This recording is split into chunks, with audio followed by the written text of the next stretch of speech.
The storm raged on, lightning tearing through the sky as thunder roared across the valley. In the heart of the downpour, a lone figure stumbled through the muddy trail.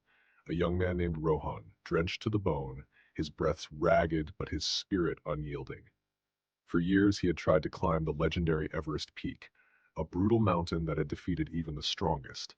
Each time, he had failed, once due to an avalanche, once to an injury, and once to sheer exhaustion. People whispered that he was chasing a dream beyond his reach.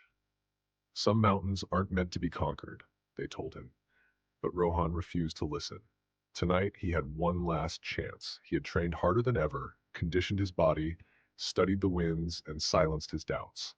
Now, with every painful step, he defied the voices that had told him to quit. Hours passed. The storm had weakened, but the climb ahead remained treacherous. His fingers were numb, his legs ached, and the thin air burned his lungs. He was close, so close, but doubt whispered again. Then he saw it. A single footprint in the snow ahead of him. Not his own. Someone had stood here before, fought the same battle, braved the same fears. And if they had done it, so could he. Gritting his teeth, Rohan pushed forward. Each step was agony, each breath a battle, but he refused to stop. When dawn finally broke, a golden light bathed the peak, and there he stood, at the top. He had made it.